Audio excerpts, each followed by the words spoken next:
महाराष्ट्र के चुनाव में बीजेपी यानी महायुति भले ही जीत गई हो, लेकिन विपक्ष तो विपक्ष, अब मोदी समर्थकों को भी यह बात गले से नहीं उतर रही है कि ऐसा कैसे हो गया। ईवीएम में धांधली हुई या नहीं, यह बात आप बस एक सीट के आंकड़े से आसानी से समझ जाएंगे, क्योंकि इसी आंकड़े को आधार बनाकर महाविकास आघाड़ी ने मोर्चा खोल दिया है और कोर्ट का दरवाजा खटखटाएगी। नमस्कार, मैं हूं जितेंद्र यादव और आप देख रहे हैं द पब्लिक एक्सप्रेस का डिजिटल प्लेटफॉर्म। दोस्तों, महाराष्ट्र के चुनावों में ईवीएम में गड़बड़ी थी या नहीं, इसको आसान भाषा में समझने के लिए आपको नांदेड़ की एक सीट पर चलना होगा। इसलिए क्योंकि 20 नवंबर को नांदेड़ विधानसभा सीट पर चुनाव के साथ साथ लोकसभा सीट पर भी उपचुनाव हुआ था। नांदेड़ लोकसभा में 6 विधानसभा सीटें हैं जिस पर कांग्रेस चुनाव लड़ी थी और यह सारी सीटें कांग्रेस हार गई। लेकिन सबसे दिलचस्प और हैरान करने वाली बात यह थी कि इसी नांदेड़ की लोकसभा सीट पर हुए उपचुनाव में कांग्रेस जीत गई। लोकसभा सीट पर कांग्रेस को करीब 1,60,000 वोट ज्यादा मिले। लेकिन यहां पर हैरानी की बात यह है कि दोनों चुनाव यानी लोकसभा का उपचुनाव और विधानसभा का चुनाव एक ही समय पर हुआ। मतदाता भी समान थे, मतदाताओं की संख्या भी समान थी और फिर लोकसभा में करीब 5 लाख से ज्यादा वोट मिले और 6 विधानसभा सीटों को मिलाकर कांग्रेस को 4.5 लाख वोट ही मिले। यानी एक सीट पर कांग्रेस को 26,500 मतदाताओं ने पार्टी के खिलाफ जाकर मतदान किया। और ऐसा संभव कैसे हो सकता है? सवाल यह है कि लोकसभा सीट के लिए पार्टी को वोट देते समय कांग्रेस के 1/4 वोटर महायुति के साथ क्यों चले गए? यहां तक कि कट्टर बीजेपी और मोदी समर्थक भी इस बात से सहमत नहीं होंगे कि कांग्रेस के 1/4 मतदाता पीएम मोदी से ज्यादा शिंदे, फडणवीस और अजीत की इस टिकड़ी को पसंद करते हैं और इसलिए लोकसभा सीट के लिए कांग्रेस को वोट देने के तुरंत बाद महायुति में चले गए।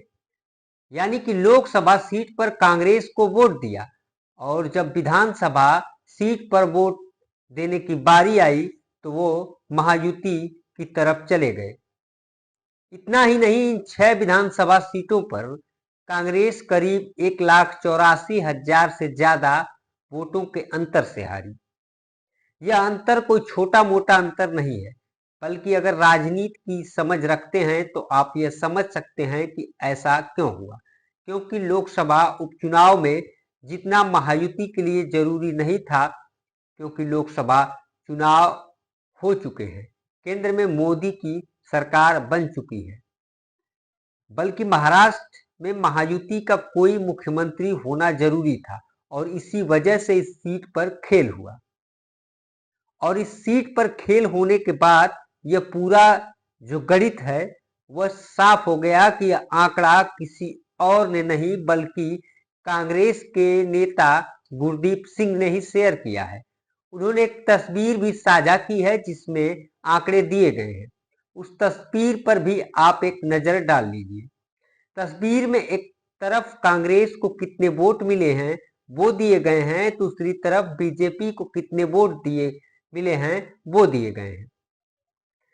पहली जो लाइन है उसमें नांदेड़ लोकसभा में कांग्रेस और बीजेपी को कितने वोट मिले हैं वो है, और दूसरी लाइन में जो 6 विधानसभा की सीटें हैं उसमें कांग्रेस को कितने वोट मिले हैं और बीजेपी को कितने वोट मिले हैं वो आंकड़े दिए गए हैं। और इसके अलावा भी कई और लोगों ने ईवीएम को लेकर सवाल उठाया है। शरद पवार के पोते रोहित पवार का भी एक बड़ा बयान सामने आया है जिसमें रोहित पवार ने कहा है कि हमारी या फिर सर्वे एजेंसियों की तरफ से किए गए सर्वे के मुताबिक हमारे उम्मीदवारों के जीतने की संख्या 120 से 130, लेकिन नतीजों में 40 से 50 तक इसकी संख्या सामने आना बिल्कुल ही आश्चर्यजनक है। इसके बाद रोहित ने बीजेपी पर निशाना साधते हुए यह भी कहा कि महाराष्ट्र के सारे प्रोजेक्ट गुजरात को दे दिए गए हैं।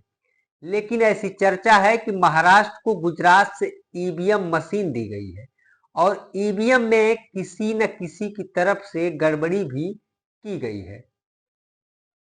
यह बात शरद पवार के पोते रोहित पवार ने खुद मीडिया से कही।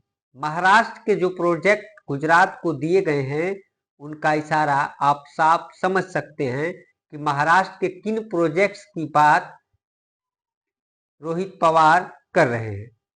गुजरात में वो प्रोजेक्ट किसे दिए जाएंगे और उन्होंने यह भी दावा किया कि गुजरात से ईवीएम मशीन महाराष्ट्र में आई है, यानी कि गुजरात में ही ईवीएम मशीन में कोई न कोई गड़बड़ी की गई थी, जिसके बाद महाराष्ट्र में नतीजे आए।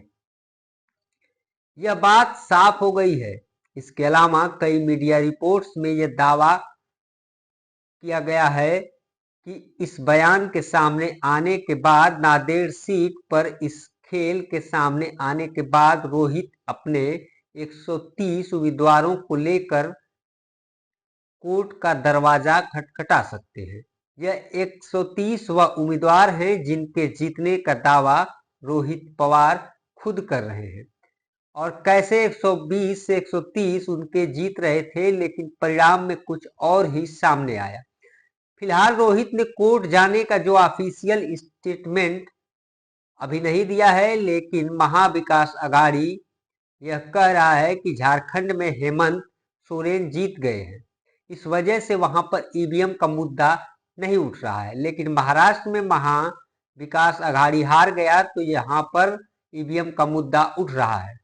वो इस वजह से भी क्योंकि महाराष्ट्र में अडानी के कई सारे प्रोजेक्ट फंसे हुए थे, जबकि झारखंड में ऐसा कुछ भी नहीं है। झारखंड में अडानी के कोई भी प्रोजेक्ट नहीं फंसे हुए हैं और झारखंड हारने से बीजेपी को कोई खास नुकसान नहीं हुआ है। फिलहाल नांदेड़ में यह जो आंकड़े सामने आए हैं, इसने महायुति के खेल को उजागर कर दिया है। अब देखना यह है कि इस खेल के सामने आने के बाद क्या होता है। फिलहाल इस रिपोर्ट में इतना ही। इस मुद्दे पर आपकी क्या प्रतिक्रिया है, अपनी राय कमेंट में जरूर लिखिए। धन्यवाद।